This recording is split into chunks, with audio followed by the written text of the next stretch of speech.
The Kalb Report is funded by a grant from the Ethics and Excellence in Journalism Foundation.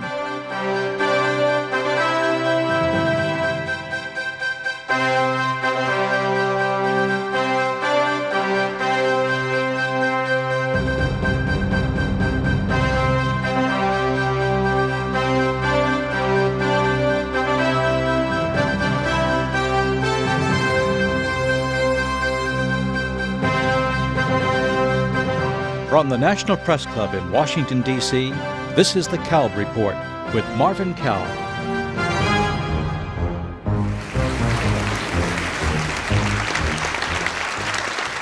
Hello and welcome to the National Press Club and to another edition of the Kalb Report. I'm Marvin Kalb and our subject is the business of business reporting. I think we can all agree that whether we call it a recession or a depression, we have all come upon some very hard economic times. Jobs have been lost, industrial productivity has cratered, homes have been foreclosed, and a sense of deep uncertainty has enveloped the American people. They're wondering, what's next? When do we hit rock bottom? When do we start to rebound? Journalists are not economists, many of them anyway, but they are being asked to answer these questions and many others. Maybe that's unfair, but are they answering the questions? Are they equipped to provide the answers? Have they, in fact, done a good job? I've invited four highly regarded business reporters to join me and to help us understand the role of journalism in this economic crisis. To my left, that is a geographic designation only, Ali Velshi, who is CNN's chief business correspondent, host of a weekend TV broadcast called Your Money, and a weekly call-in radio program called The Ali Velshi Show. He appears in addition on many CNN programs and is the author of a new and timely book called Gimme My Money Back, Your Guide to Beating the Financial Crisis.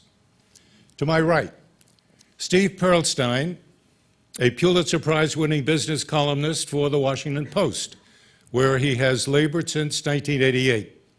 He's been a journalist since 1973, ever since his graduation from Trinity College, where he was editor of the school newspaper.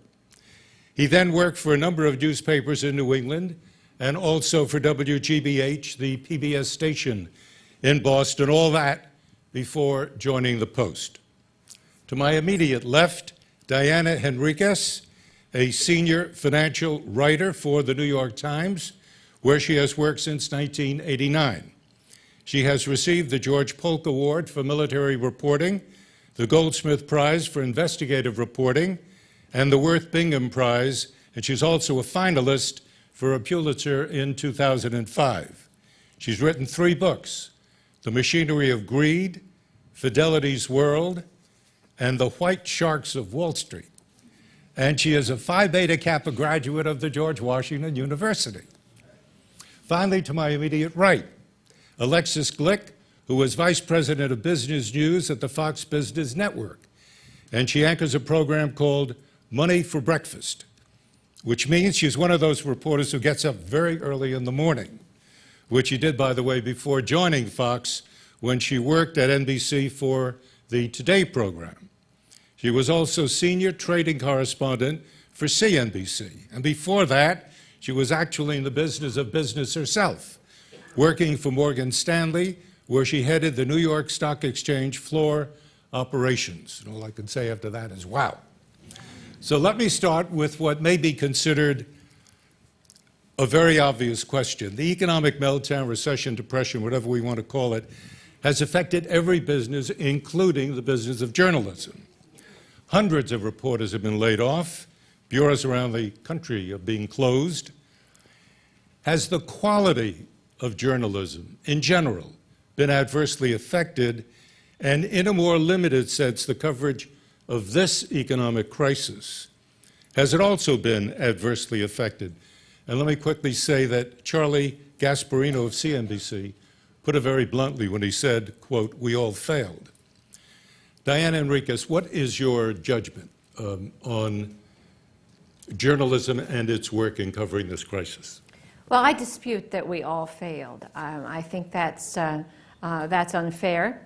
I can enumerate, in fact, for speeches I have gone back in our archives and enumerated a number of warning articles that we ran going back 5, 6, even 7 years.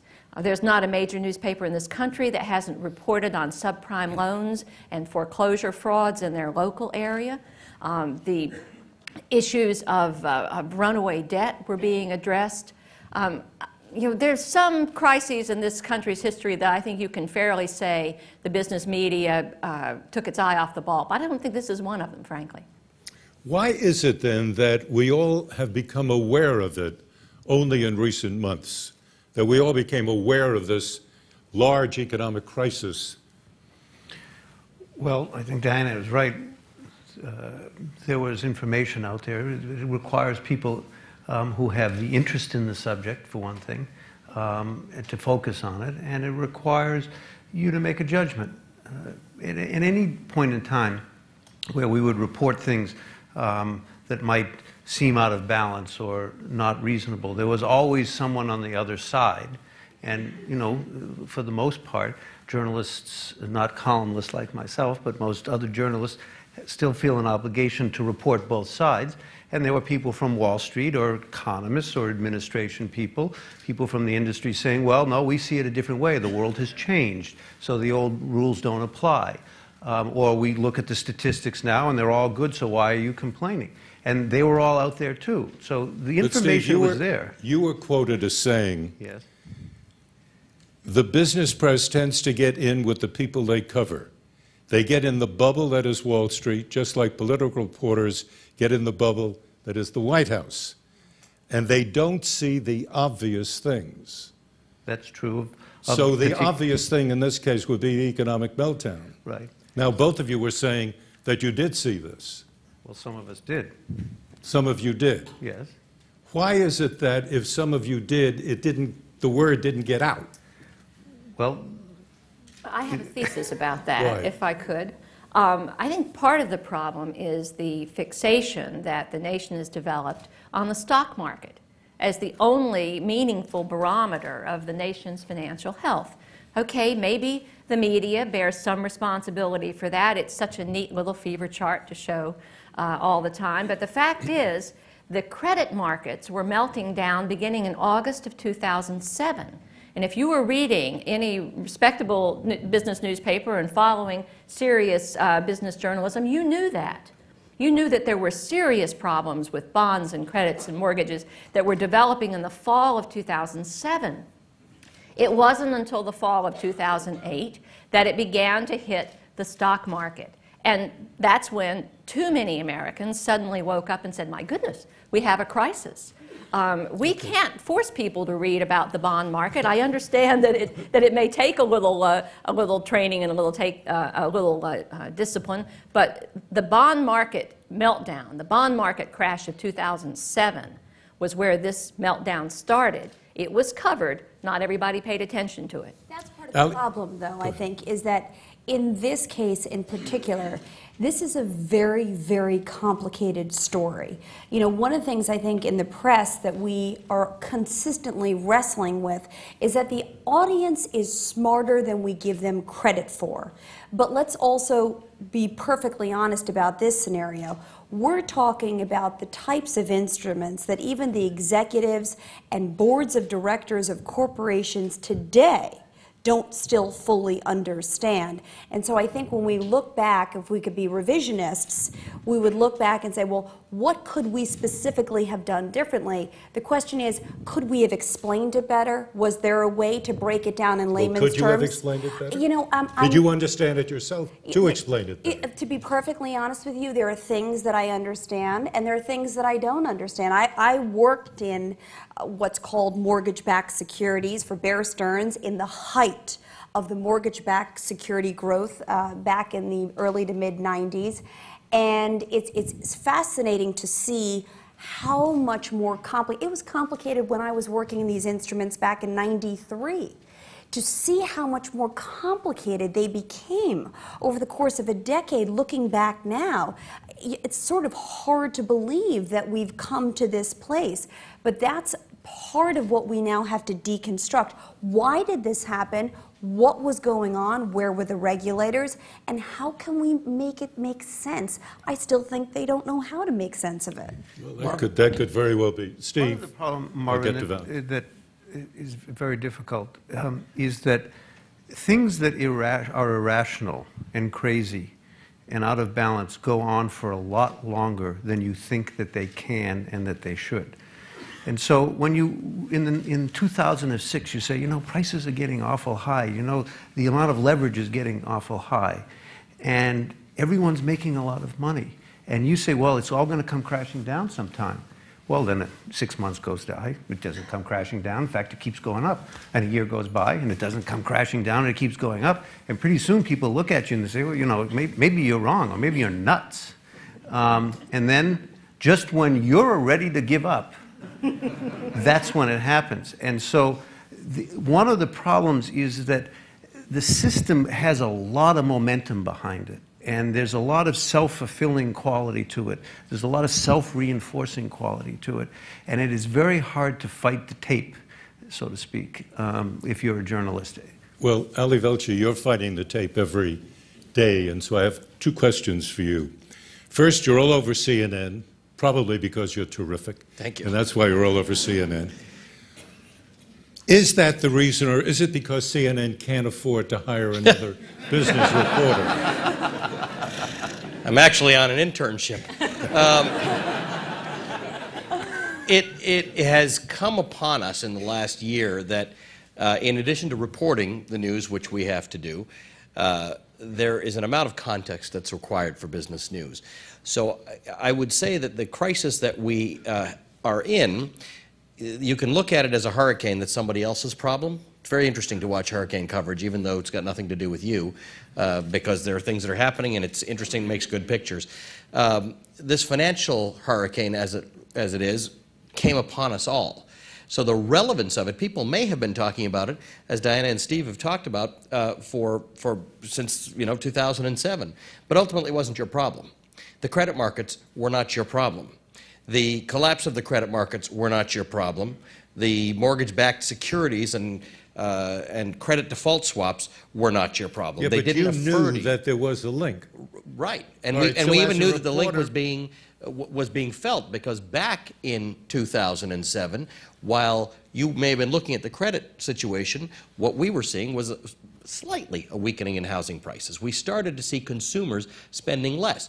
Consumers are the biggest sign of this economy of any, because this economy, more than any, depends on all of you going out and buying stuff. It is our national therapy. It is our national pastime. And very little has stopped consumers from buying things. So when you started to see home prices weakening, which happens, that's a cycle, but the consumer weakening, you had to know this obviously isn't a hurricane somewhere else. There are storm clouds forming above us, and let's understand this, because this is not math, and this is not chemistry, and this is not science.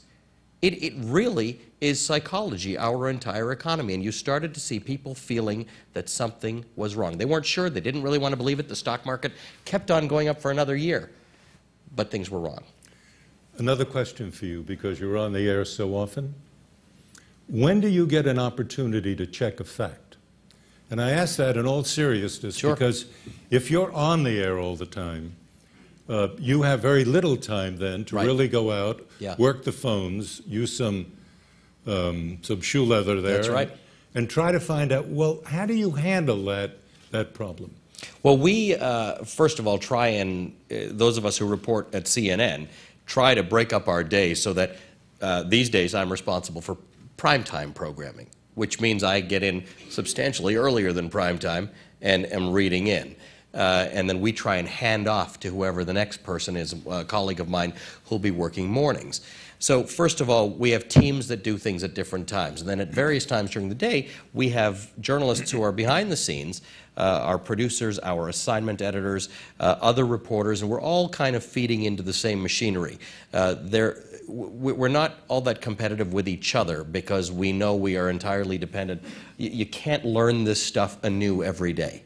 there's too much going on. So when somebody interviews someone, or someone uses their shoe leather and gets in contact with someone, or somebody makes a phone call, we share that information with each other. The end goal has got to be threefold. One, reporting the story. That is always key for us. Number two, providing context, and that is what has changed through this whole thing, because the fact that so many people here are a younger audience, that's not a typical business news audience. We have had to create context for everybody across the board.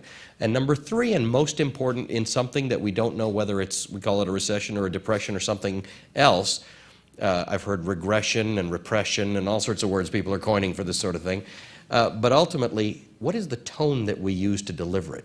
Because the four of us here have such great influence over a different number of readers, viewers, or listeners that we can cause them to behave a certain way if we're not responsible with that tone. So the tone is creating urgency that's necessary to let people know this is a serious problem, but at the same time not inciting panic. Alexis, do you feel that you at Fox have enough reporters at the Fox Business Network to cover this, as you were saying before yourself, this very complicated, evolving story? Yeah, I mean, it's interesting. Touching upon what Ali said is, one of the things that we find, I mean, for example, I get on air at 7 a.m., I'm on live from 7 to 10, and then I'll be doing reports, just like I'll be doing every night until late into the evening, is that first of all, the amount of information that you have to digest in a short period of time is tremendous. I mean, I, in the morning, have a stack of about a couple hundred pages of research for not only all the guests, but all the pertinent articles that day. One of the things we are consistently aware of that scares me, honestly, is that when I go appear on any other Fox News show or any other Fox Business show, I need to so meticulously make sure that I have done my homework. Because what occurred... When do you have the time? You're addicted to your electronic device, whether it's your BlackBerry or, you know, I will have... But that only gives you a headline. But, you know, oh no. My producers or assistants will send me multiple articles or multiple sound bites. When do you have time to read 200 pages? I'll read a couple hundred pages first thing in the morning. I get in the morning around 4 o'clock. I'll read. No, look, you have to learn how to read really fast and digest very quickly, because we're in the type of news cycle right now that if you missed what was happening for 1 hour, you could make some very dangerous calls on any network. So you have to be very, very careful about what you're saying. And I think one of the things we've done is a lot of our journalists are people who came from those respective fields. We have people who came from the energy community, people who worked on Wall Street for multiple years. We have attorneys, lawyers, you know, so that they understand, practically speaking. Okay. David Brancaccio of PBS said that whatever business reporters cover a complicated business story, they turn to a key business source they're likely to hear from that business source. Quote, David said, "Young man, you don't have an MBA like I do. Trust us. We went to business school." The suggestion being, you should go to business school. Well, I've checked on the four backgrounds here. None of you went to business school. You studied religion. I mean, maybe you have to be religious these days. That's right. To I may be well business. prepared for this. But Steve. Well, never took an economics course in my life, and we didn't have business courses when I was So at school. this idea of having to have an MBA to be a very good economics journalist is not true. No, that's... All right, so what is true? What is the kind of background that you ought to have? You need to have an inquiring mind. You need to be like a sponge. You need to learn, ask good questions, and you know, you learn by doing it. So when you start out, you're not maybe as good as you are 10 years later, and you learn by making mistakes and by doing a lot and talking to a lot of people. I've been taught by some of the greatest economists in the world by calling them up on the telephone and having long conversations with them, or going and visiting with them over a period of 20 years. And I've learned a lot. I've learned a lot enough to be able to explain things to people. And the fact that I was not an economist actually makes me a better translator to people who are not economists than people who have been schooled in economics. For one thing, people who've been schooled in economics have basically drunk the Kool-Aid. They believe all the things economists believe, which then sometimes they change their mind. And one of the ways we get them to change their mind is to ask somewhat dumb questions, which turn out to be, in the end of the day, pretty smart. But I'd like to go back to something that you asked before about whether there is a danger of not checking things. And the answer is there's very definitely such a danger. It's not just a question of downsizing of newsrooms, although there has been some of that. The commitment of resources to this particular financial crisis is greater, though, than you've ever seen before in any previous financial crisis. Well, I mean, it ought to be. Well, it should be. But there is a point which is the speed. And we have had some stories recently which have become taken as true. For example, banks aren't doing any lending anymore. Actually, not true. Just factually inaccurate, and yet it's been picked up in the conversation, and everyone now believes that banks have stopped lending. Or we have this other fiction that, well, there were these bonuses, and they were paid for by the government's money, and there was 18 billion of them, and they went to top executives. Well, actually, not true. They didn't go to top executives, and you might want to learn a little more about that before getting outraged about it. But we have seen examples of lack of checking on things that are easy to check on. And I think you've identified a problem. But this is a very fast-moving story, and you don't want to get left behind, and you don't want to get criticized for not being tough on these issues. Just as you said, you raised the question before, why aren't you tougher on these guys? Well, there is a great tendency, pressure on journalists to be tough on things like Wall Street bankers.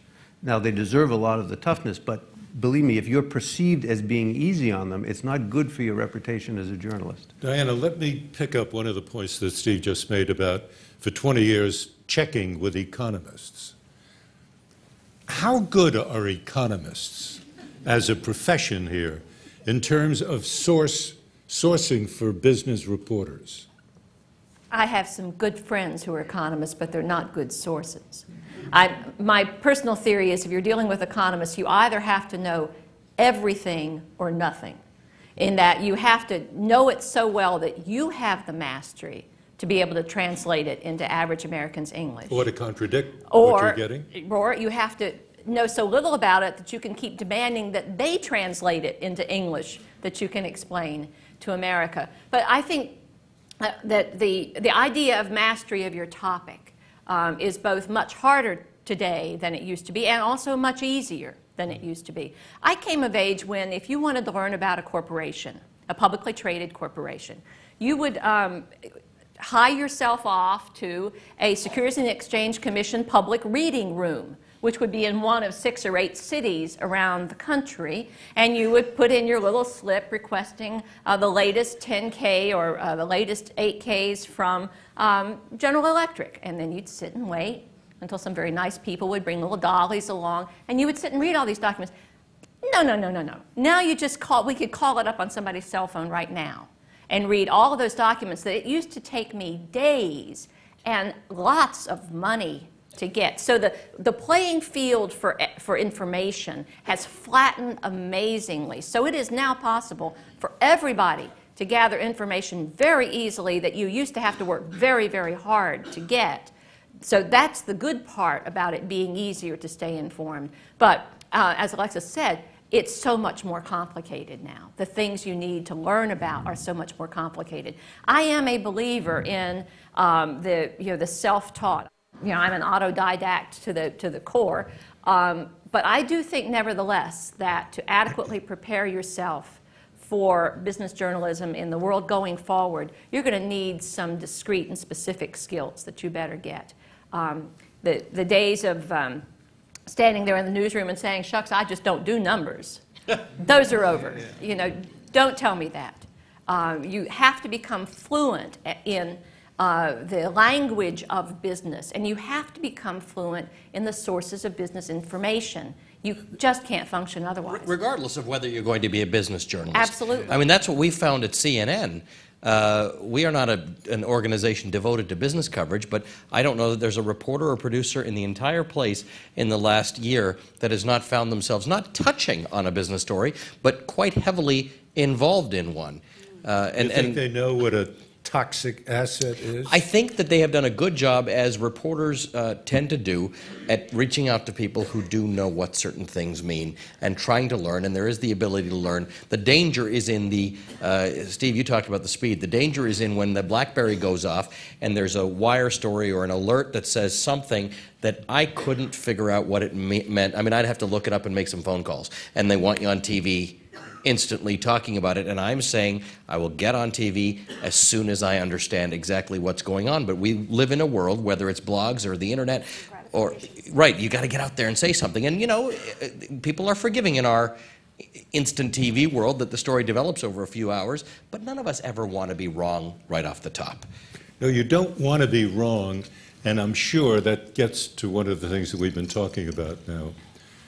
I'm sure nobody wants to be wrong, but at the same time, I cannot help but believe that until last fall, 98% of the American people hadn't a clue as to how bad this economic crisis was going to be.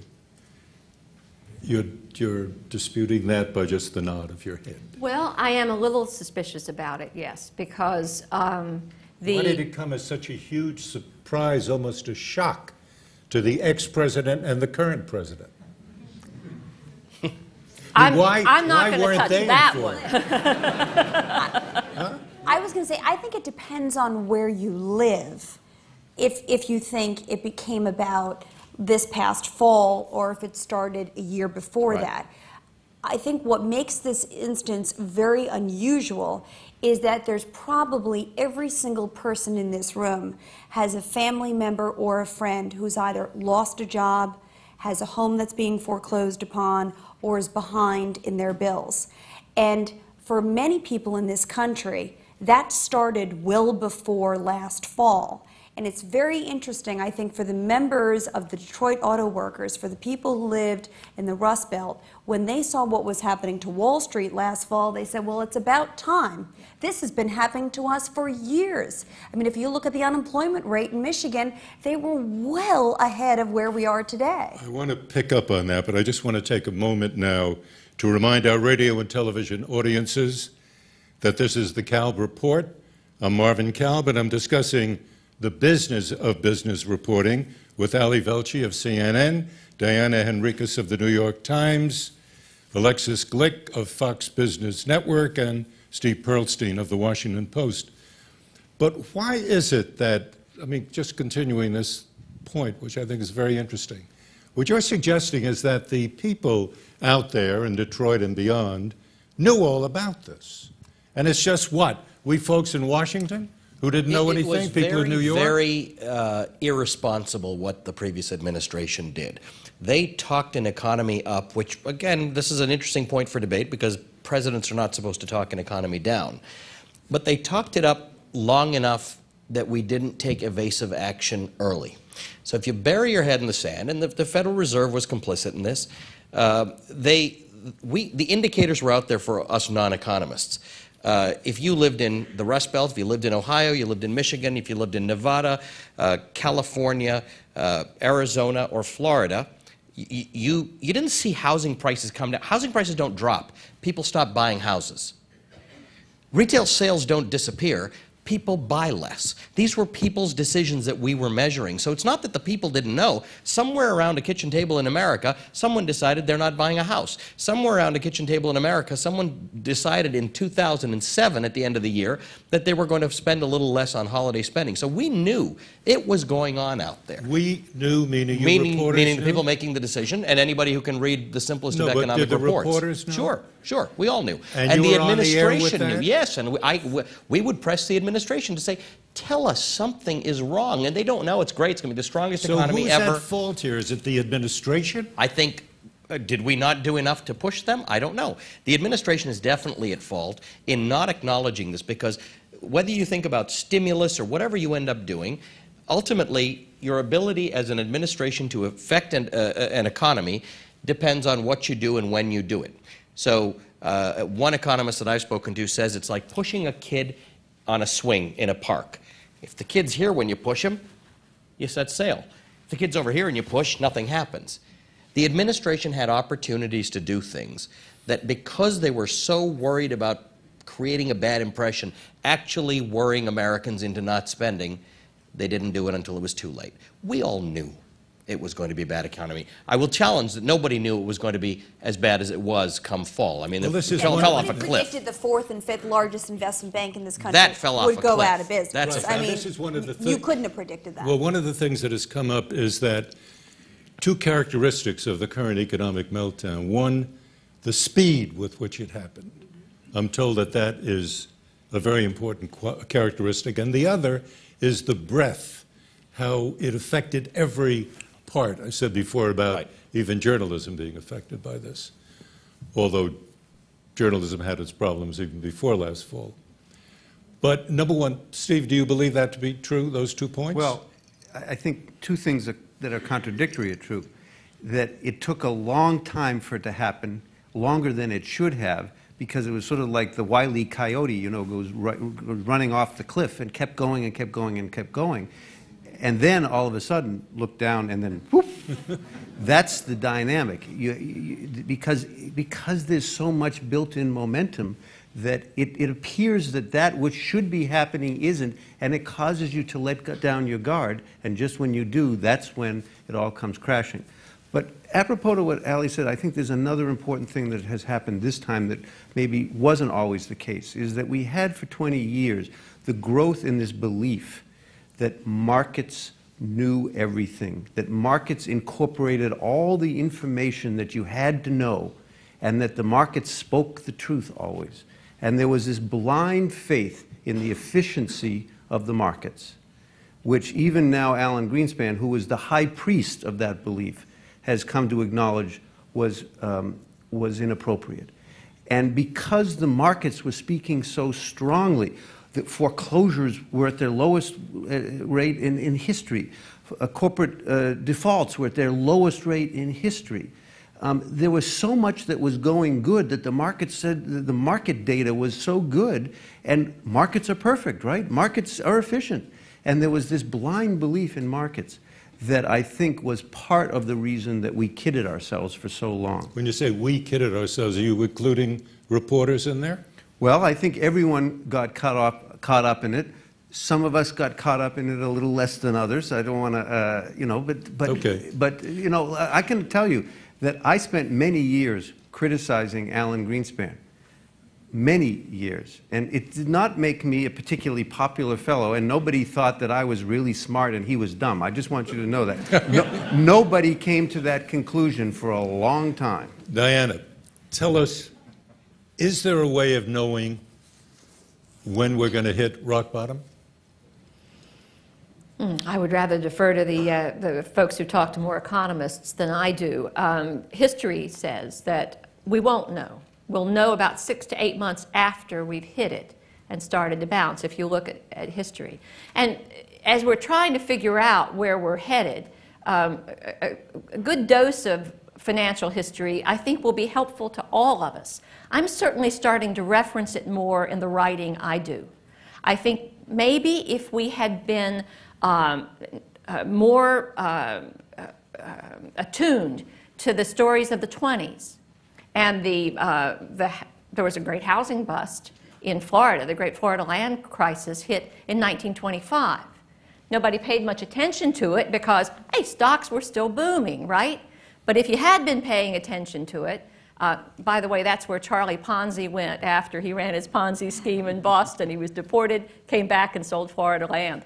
But the history of these market cycles can be instructive as we're trying to break through that fog of everything's okay, what could go wrong. If you can draw historic parallels to, well, it looks a lot like back then you might be able to get some people's attention. And that will tell us, looking at historic parallels, which is the only way I can answer your question, will tell me that we never know when we hit bottom. After the '29 crash, everybody thought that we must have hit bottom then. And things rebounded into 1930, and then, of course, began a slow slide that continued well into the early 30s and wiped out 90% of the stock market. So just when people thought, oh, that's over, it got worse. Kept right on going and gotten worse. Ali, answer this question for me. The current economic crisis is said to have many unprecedented characteristics. Right. Is this not a time to take a look at the entire American economic system? Mm-hmm. In other words, I'm old enough to think back into the 20th century. Communism was the big deal for a large part of the 20th century, and Russia led the way. It was a new way of structuring your economy, and it was a disaster, a disaster. The Russian people are still working their way out of that. Do you feel, knowing what you know about the economy now, that it might be the time to take a whole new look at what the American economy ought to look like? I think there are a few key flaws that we can identify. First of all is our regulatory system. So we have a regulatory system. We have government regulators. Let's say we have a regulatory system that's like a highway system that is built for cars that go 25 miles per hour in a world where cars go 100 miles an hour. It's not that it's fundamentally wrong, it just does not deal with what we have now. So we need to fix that. We have more than a dozen agencies. This is like the national security system before 9/11. Everybody had a piece of information that if they put them together might have figured out that something bad was going on. We have the same thing in our financial regulatory system, so we fix that. That's sort of modernizing. Modernize it. Make it 3 agencies, 2 agencies, not 14. Number 2, the American dream made you feel that it was always going to be better and always going to be more, and by the way, that better and more was available through credit. I think to bring it to its most basic terms, we need a society where you save for 2 years to buy a TV, not buy a TV and pay for it for 2 years. Those are the 2 things that need to change. Otherwise, we still can have entrepreneurship. We can still build businesses. Government can still encourage people to invest through lower taxes or incentives. We do need to realize we're in very tough times, and government will take a role that some people think is intrusive or socialist, but we'll get through that too, and we'll get to the other side with an economy that is fundamentally still healthy. But we need to think of regulation, and a lot of companies think of regulation as rules to slow them down. I don't think that's the way we need to think of regulation. We think of regulation as things to keep people safe, and we think of the way we spend money as maybe having it first and prioritizing what we spend. We can still be very healthy consumers. We will buy a little bit less, but we were buying a little too much. Alexis, tell me first of all what your take is on that general theme, and then I have a follow-up for you. It's interesting, Sheila Bair, who's the FDIC chair, who I think is one of the people who has stood out among the crowd, and she's written 2 children's books, and one of the children's books that she's written about is about 2 brothers. One's a saver and one's a spender. And it's a story about compound interest. And I jokingly said to the Obama administration, I said, listen, I want to sit down with the president again. I interviewed him several months ago, and I said, I just want to check and see if he's reading that book to the girls, because I just want to make sure that they understand what compound interest is, because I think we all forgot what it is. But look, I think the bottom line is there are some vital lessons to be learned, and what we saw in the 2 longest recessions post-World War II is that the savings rate in this country went to double digits, 14%, in sometimes 12%, depended on if you look in the mid-70s, the early mid-70s and the early to mid-80s. The savings rate in this country right now is just 3.8%. And at one point last year, we had a negative savings rate in this country. So I couldn't agree more with Ali that we've got to change the way we look at debt. We've got to change the way we look at how we spend. We've become so accustomed in this country to living off of credit cards, using it in a taxi, using it to buy everyday food. I mean, the other day I put my American Express card in my desk and said, that's it. I'm going to learn to live off of cash and change my habits. And what you do is it forces you to think about how much money you're spending every day. And if you look at economies, whether it's in Latin America or overseas in Asia, it's unthinkable for them to go buy a home and borrow 80% of the value of that home. Do you think, Steve, that the American people are prepared to do that, will do that, or equipped to do that? I think that they're coming around to it, Marvin. I'll just give you I'm going to give you some rough. I'm more of an economics writer than a business writer, so it's a little different than my other panelists. But as a matter of rough approximation, we were probably living 6% beyond our means as a country for many years.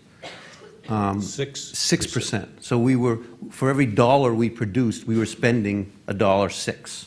Okay, but really, you shouldn't be spending everything you make. You should really be saving some, right? So we have to go from basically $1.06 spending to 96 spending. Okay, well, again, this is just rough approximation. We basically have to take 10% out of our consumption. And if we have to take 10% of our consumption, here's the bottom line. We have to take out 10% of our production because we had an economy that was geared to produce for 106. Now, when I say we had an economy, we had a world economy that was geared to produce this. So it's a little more complicated. You can't speak about we and just mean the United States anymore.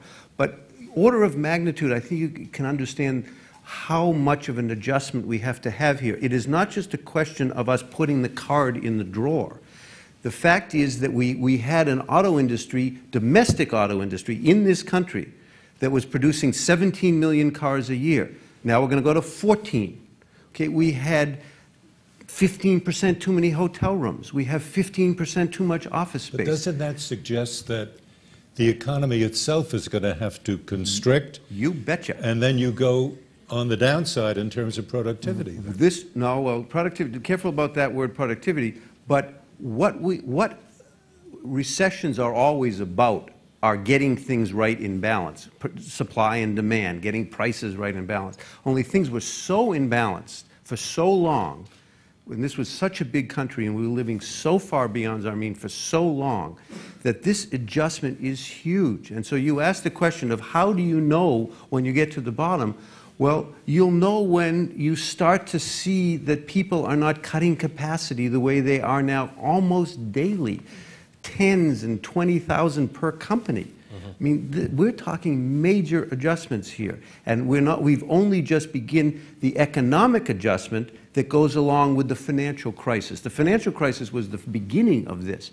The big thing, the thing that all concerns us, because most of us aren't in finance, is that the economy is going to have to shrink, not just not grow, shrink. And you've got to do that over a 2 or 3 year period, and it's going to be very painful. Diana, we have been talking only about the American economy. Is that the right way to address the problem? It's all a world economy now, right? Well, yes, as Steve says, I mean, one of the salient characteristics of the past 10 to 15 years has been that national borders just vanished. They just melted away with respect to capital. You can wire money around the world in a nanosecond.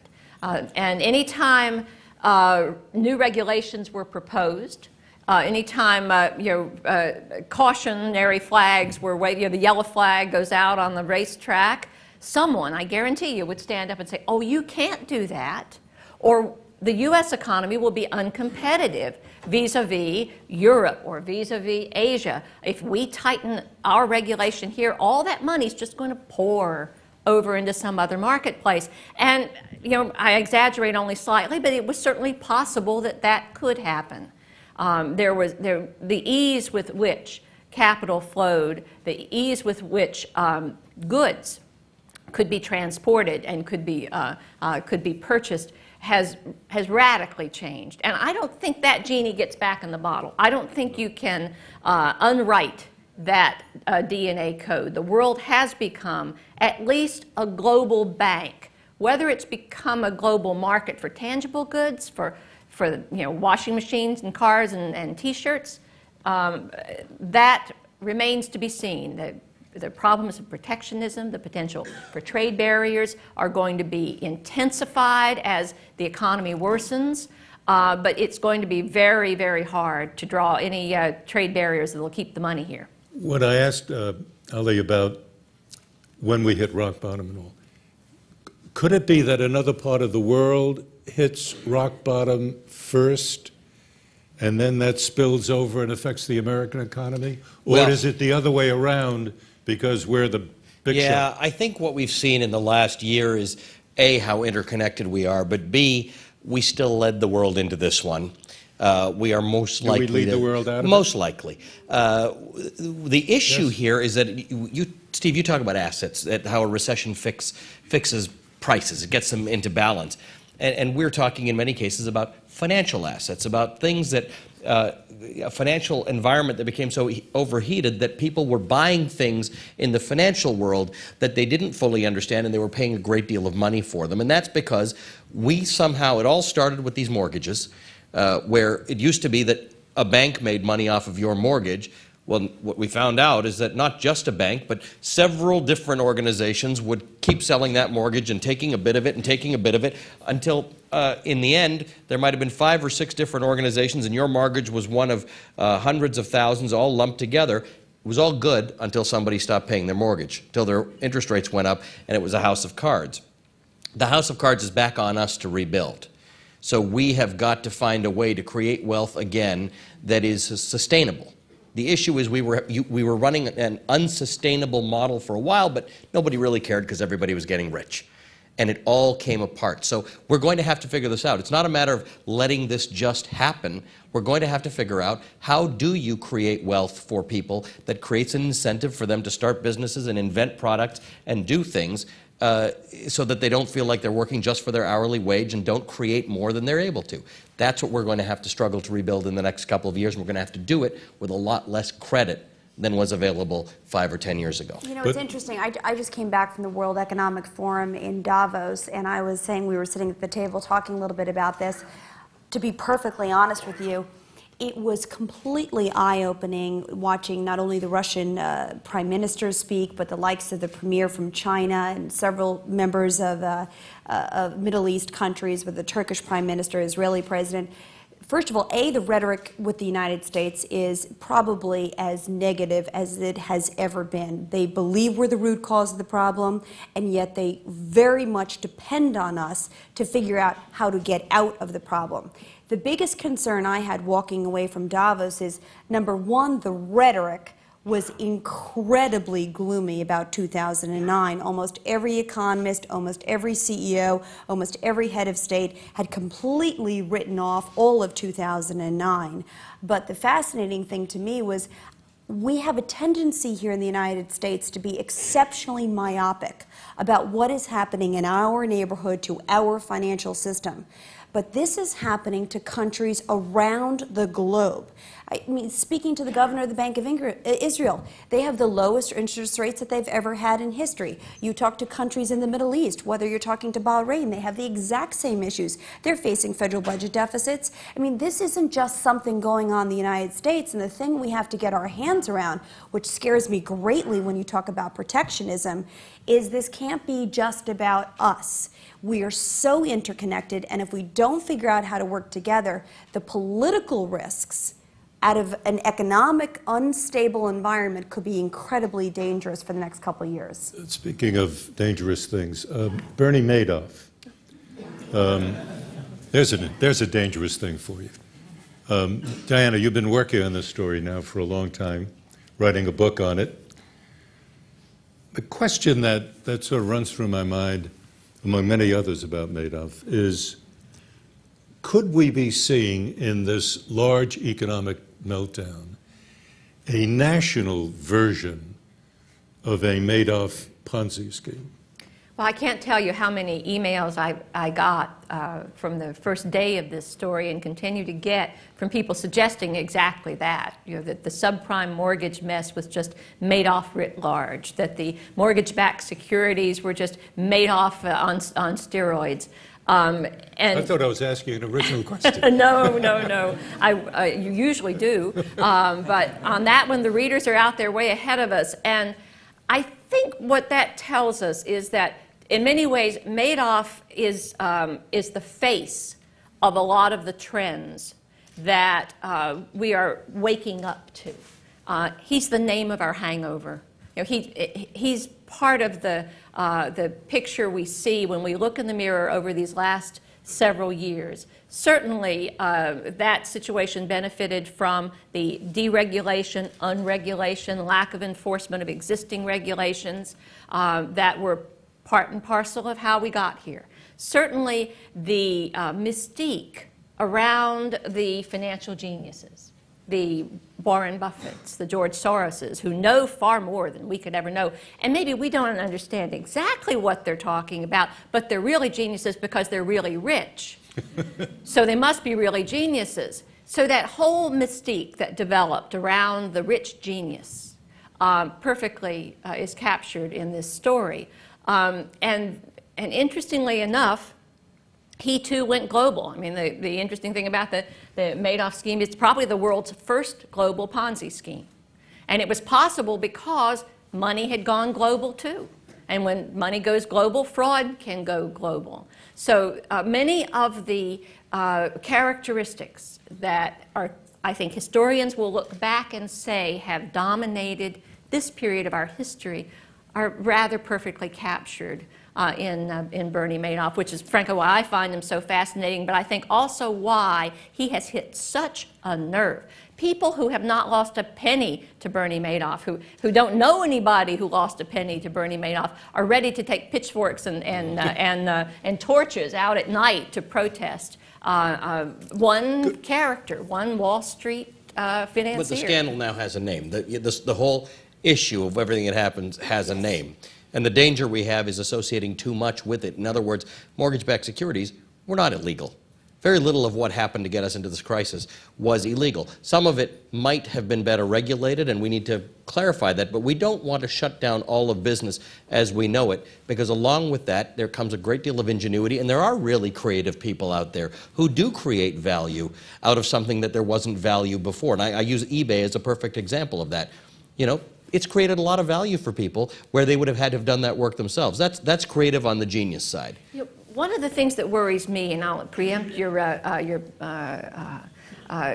options here with a question for the other panelists. In the aftermath of previous great financial convulsions in this country, people got so scared that they engaged in behavior for decades that was not healthy, that was not healthy for them at the individual level financially, and it wasn't healthy for the overall economy. After the '29 crash, you could not give a share of stock away in this country until well into the 1950s. Grass was growing on Wall Street during those years because people knew about stocks. Oh, no, I'm not buying stocks. Similarly, when people came back from the war, they wanted safety. They hated debt. So you had companies trading on the New York Stock Exchange for prices that were lower collectively than the money they had in the bank, because nobody was willing to borrow any money to buy them, even if they could have paid off the loan with the money in the bank accounts. Risk aversion is going to be an inevitable backlash from what we're going through right now. And I think it's going to be incumbent on business and economic journalists to try to watch for that next wave so that we can... The next overreaction, exactly. That refusal to engage in healthy economic activity because we're so scarred and bruised from this. We've only got a little less than 3 minutes to go, and I have a concluding question for all of you. And that is that as you look at this audience, I have no doubt, though I haven't checked, that any number of them are young journalists ready to go, and some of them actually would like to work in the field of finance, of business, of economics. In 30 seconds or so, tell me, should they be taking any special courses, traveling to any special countries, any special languages? Steve, start with you. No, I suppose any of that is useful. The most useful thing, I think, would be to study history, because these things tend to repeat themselves. We tend to think that everything has changed, and while a lot has changed, some things have not changed, including human nature. That's I find with a lot of young people, they know a lot of technical things, but they are not well grounded in history, and that's a blind spot. Yeah, I would say also political science. That's what I majored in. And I'd also say my father taught me when I was in college that the best thing to do in life is to learn what you don't want to do. So I had multiple internships over my summers in college, and it brought me closer to knowing what I did want to do. It took me longer, but... Diana?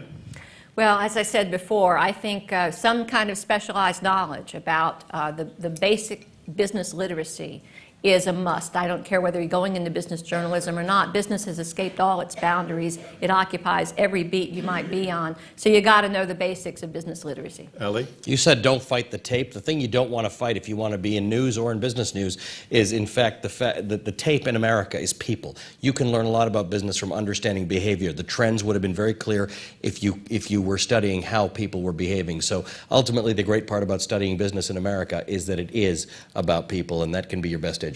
That's absolutely marvelous. In other words, for an economics journalist, don't study economics, study history, study political science. Well, I must say that's quite wonderful. In any case, the tyranny of the clock is upon us once again. Our time's up. My thanks to our really wonderful and attentive audience. I thank you very much. And to our articulate, superbly well-informed panelists. And to all of you out there in radio and television land who believe in a free press, in a free society, I'm Marvin Kalb. Good night and good luck.